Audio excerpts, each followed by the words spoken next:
Margarita Maza de Juárez. 44 años, 8 meses y 3 días duró la vida de Margarita Maza de Juárez, la matrona oaxaqueña que fuera fuente del amor inextinguible del padre de la mexicanidad y benemérito de las Américas, el presidente de México en los días aciagos de la Guerra de 3 años y de la intervención francesa, el licenciado don Benito Juárez. Nació Margarita el 29 de marzo de 1826 en el opulento hogar que en la ciudad de Oaxaca había formado el emigrado genovés Antonio Maza y su esposa, la oaxaqueña Petra Parada de Maza. Fue la menor de los 4 hijos que alegraron a tan felices papás. Manuel, el primogénito. Juana, que fue esposa del licenciado Manuel Dublán, y José, el eterno confidente de los años infantiles de Margarita. La esmerada educación de los Maza, su apego a los principios de la moral cristiana, el conocimiento del amor al prójimo y de la caridad para los necesitados, formaron el adorno proverbial de todos ellos, principalmente el de la más pequeña, la de la menudita Margarita, a quien se vio recorrer desde 1835 todas las casas de la vecindad de las barriadas oaxaqueñas, en las que su yo espiritual y material volcaba sus excelencias sobre los necesitados, los enfermos, los huérfanos y los desnutridos. Piadosa como pocas, combatía los pecados capitales y reprochaba aún a su hermano Pepe la gula y sus abusos, la mentira y aún los barruntos de la soberbia proveniente de los pañales de seda en que había nacido. En su hogar trabajaban, en calidad de criados de confianza, Tiburcio Maldonado y su esposa Josefa Juárez, y desde que vio la primera luz, advirtió cerca de ésta a su hermano Benito, estudiante acucioso de latín y de jurisprudencia, con 20 años más que los que ella cumplía y de distinta raza. Su sensibilidad la llevó a estimarle, a quererle, y cuando llegó el 31 de julio de 1843, cuando ella había cumplido 17 años y él 37, se unieron en leal e indisoluble matrimonio. Ella, presintiendo el valer del padre de sus hijos, él, admirando la noble ingenuidad, la amplia virtud de la madre de sus hijos. Juárez se había recibido de abogado hacía 10 años, 1833, y en la vida pública había llegado a regidor y a diputado local. Su enlace con Margarita le hizo juez del Estado Civil, al año siguiente secretario general de Gobierno, diputado al Congreso de la Unión en 1846 y gobernador de Oaxaca en el año terrible de la invasión norteamericana. Margarita se acostumbró a respetar y admirar la firmeza de los principios liberales de su esposo, a no interferir ni contrariar el derrotero de su vida pública y a cuidar la felicidad de su hogar, a donde habían llegado Manuela en 1844, Felicitas en 1845, Margarita en 1848, Soledad en 1850 y Benito en 1852. La muerte le había arrebatado a Guadalupe en 1850, antes de cumplir 2 años. El regreso al poder de Antonio López de Santa Anna, el acérrimo enemigo de Juárez, le arrebata de Oaxaca el 27 de mayo de 1853 a su esposo y lo confina al destierro por más de 2 años, durante los cuales pierde también a Amada, niñita nacida en 1851 y muerta de tristeza por la ausencia del autor de sus días. El general santanista Marcelino Cobos tiene el poder militar en Oaxaca y decide perseguir a Margarita y a sus hijos, trata de aprehenderles y escapan merced a la filantrópica ayuda de don Miguel Castro y de su esposa, que les proporcionan los medios para salir de Oaxaca, darles albergue en la hacienda de 5 señores, luego en Santa Gertrudis, cruzar en un pango el río de Chietla y en medio de tantas angustias, dar a luz a Margarita el 29 de enero de 1854, a sus gemelitas María de Jesús y Josefa, y dar a luz a Margarita el 29 de enero de 1854, a sus gemelitas María de Jesús y Josefa.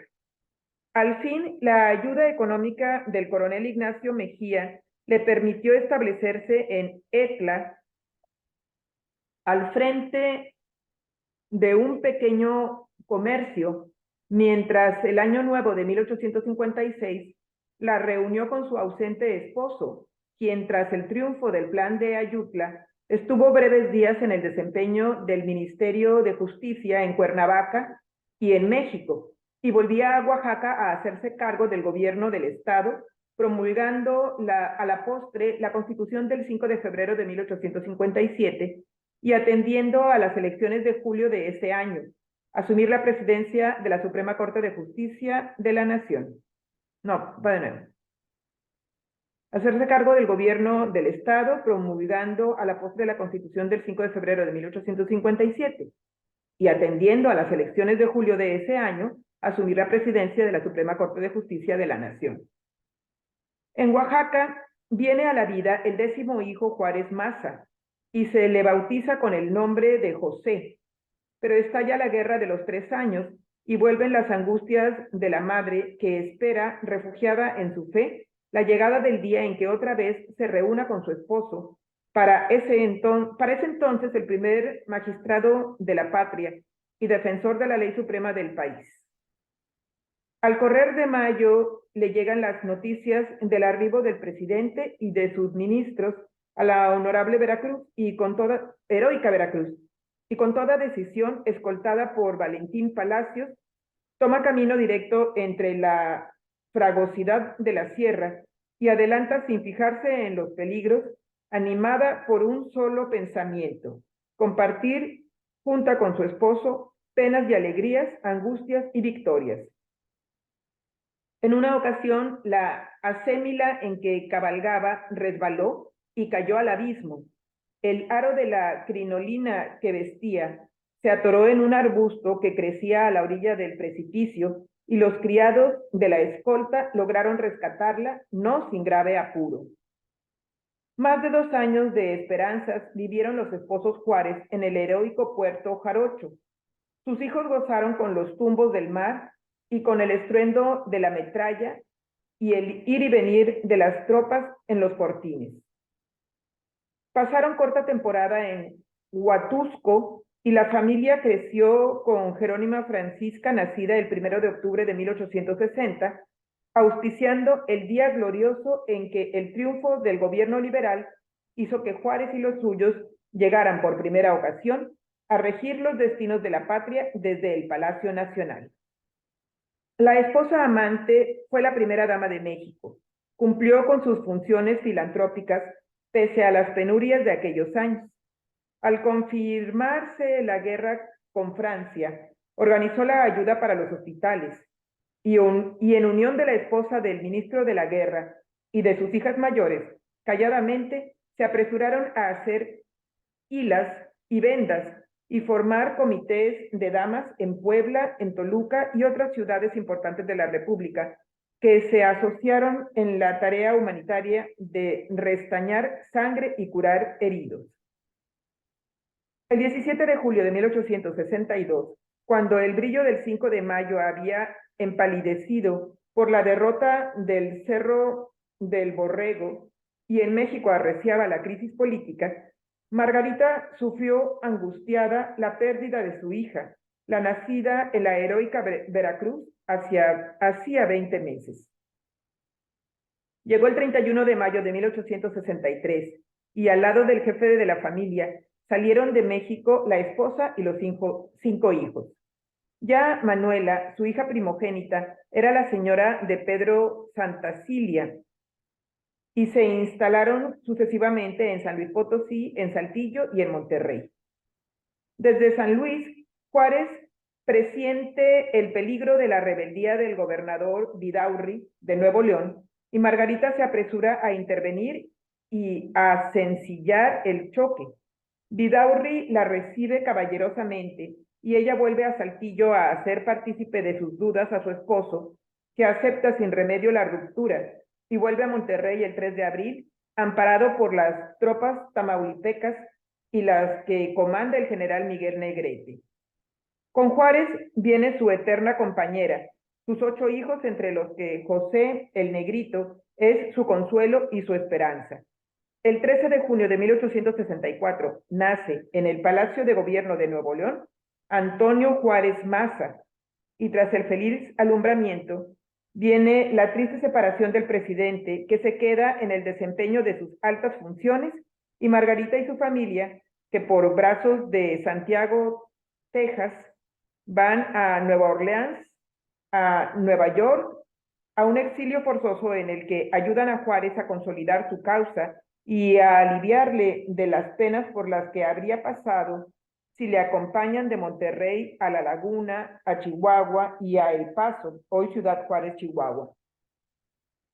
En Nueva Orleans muere el Negrito tras de cumplir 7 años, y en Nueva York, Toñito el Regiomontano, soportando su dolor el Toñito el Regiomontano.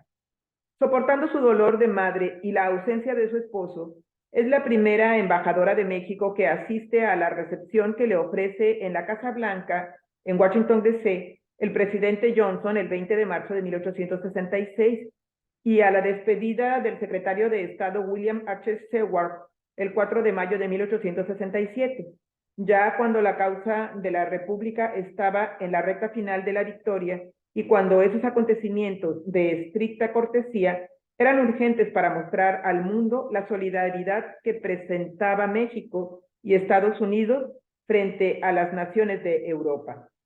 Después emprende el viaje a México vía Nueva Orleans.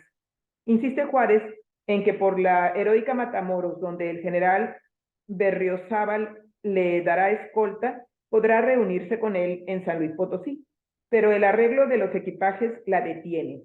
Llega a sus noticias el final de la resistencia de los imperialistas en el puerto de Veracruz y se repatria por la vía marítima, llegando al puerto Jarocho el 19 de julio. El licenciado Rafael Sayas Enríquez relata cómo el pueblo desenganchó los caballos, tiró del carruaje y la paseó procesionalmente en medio de un entusiasmo delirante. Margarita y sus hijas, en unión de su yerno don Pedro Santacilia, estuvieron en Tlaxcala el 22 de julio, en Zacatelco, donde la recepción oficial corrió a cargo de las autoridades de Tlaxcala y de Puebla, en Acuitlapilco, en Ocotlán, en Apizaco, hasta llegar a México el 26 e instalarse en el departamento de la planta baja del Palacio Nacional, contraesquina del Sagrario Metropolitano, donde el presidente Juárez ha instalado sus habitaciones oficiales. La viajera ha cumplido 41 años y el doctor Héctor Pérez Martínez, en su Juárez el Impasible, advierte: viene ya en la ancianidad, tiene el cabello blanco y el porte adusto, simpático, grave al mismo tiempo. Los dolores conformaron su corazón. Viene a gozar de un poco de paz que no tuvo en toda su vida. Por las tardes, cuando el sol mancha de luz las torres de Chapultepec, Juárez, llevando del brazo a Margarita, sale por esas calles de Dios, sin acompañamientos ni guardias, a mirar los aparadores de las tiendas, a curiosear la fisonomía subversiva del burgo. Si acaso la caminata se prolonga, a la vuelta el Café de la Concordia es un remanso. Desde allí miran cómo los serenos encienden los faroles de la calle de Plateros, cómo los lechuguinos pasean sus prosopeya de mediados del 19, envueltos los cuellos en holanes, los fracs ajustados y las varitas de ébano o carey en las manos. Continúa diciendo cómo se pasaron 3 años y medio concurriendo al circo para solas de sus hijos yendo a la ópera y al teatro. La salud de doña Margarita empeoraba, ya que durante su vida siempre sufrió sonriente su parte no pequeña de calvario, y uno de sus biógrafos, don Enrique M. de los Ríos, expresa: ya próxima su muerte, algunos días antes de que exhalara el último suspiro, se quedó un día mirando a su esposo con infinita ternura y profunda tristeza, y con voz apagada exclamó: pobre viejo, no me sobrevivirás mucho tiempo.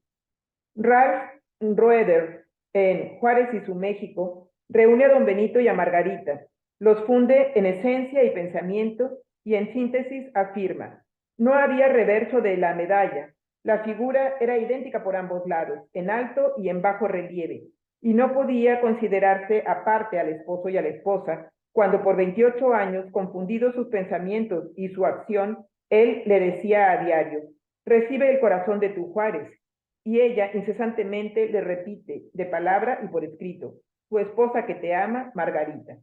El 2 de enero de 1871, a las 11:30, casi 2 meses antes de cumplir 45 años, la que fuera primera dama de la República emprendió el viaje sin regreso. Su amante esposo colocó sus despojos en el féretro y a continuación, anonadado, se desplomó en un sillón de la antesala, cegado por las lágrimas.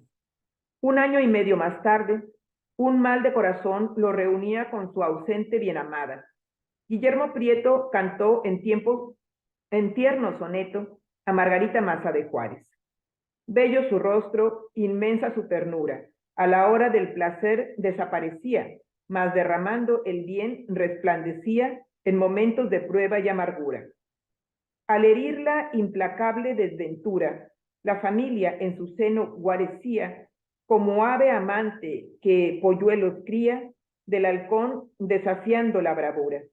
En medio del poder de lauros llena, su pobreza sublime recordaba, de vil jactancia y vanidad ajena. Y del regio palacio desertaba para aliviar solícita la pena del que en miseria y soledad lloraba.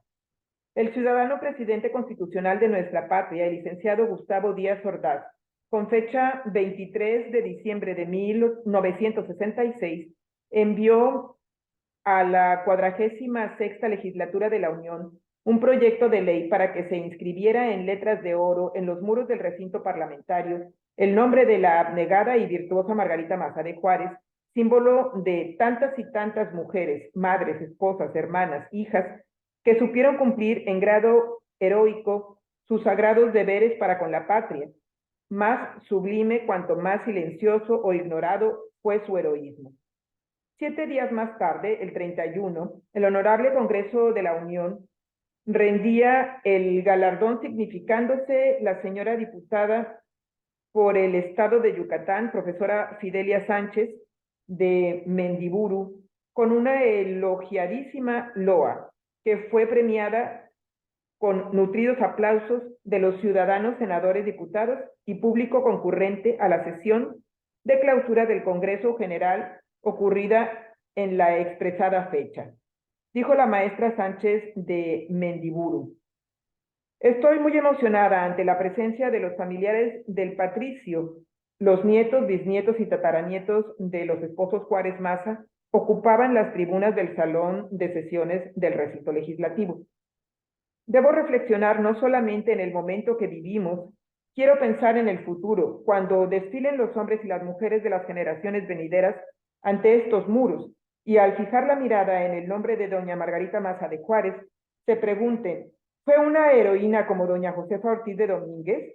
¿Una mártir de la libertad como Carmen Cerdán? ¿Una educadora prócer? ¿Una gran artista? ¿Una guía singular del pueblo? La historia y la verdad responderán siempre. Fue la compañera inseparable del forjador de la Reforma y del insobornable defensor de nuestra nacionalidad.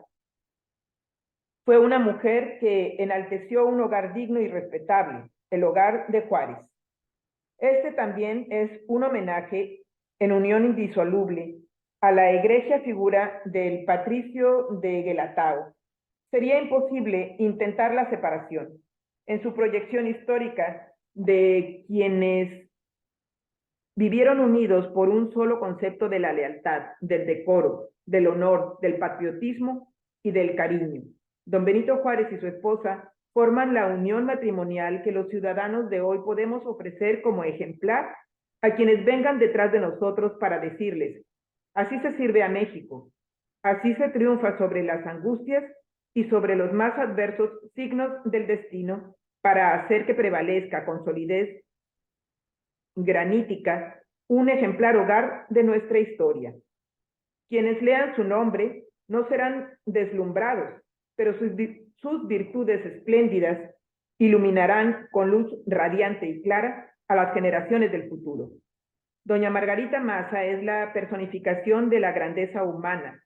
Imaginadla joven, muy joven, de un estrato social privilegiado, en aquellos primeros años de nuestra vida autónoma y situada en una posición desde la cual su pretendiente podía antojarse a una mente con prejuicios demasiado oscuro por su origen humilde. Ella fue comprensiva, leyó en los ojos del indígena el drama torturante de su raza y halló en quien sería su compañero y padre de sus hijos al hombre limpio y al espíritu sereno, no fácil de comprender para una joven criolla que no tuviera el sentimiento de Margarita. Así, cuando en alguien la comprensión supera todos los prejuicios sociales y el amor es más fuerte que la susceptibilidad de la más femenina de las pasiones, la vanidad, nadie puede negar a ese ser que ha alcanzado una de las cumbres más elevadas de la más noble emoción.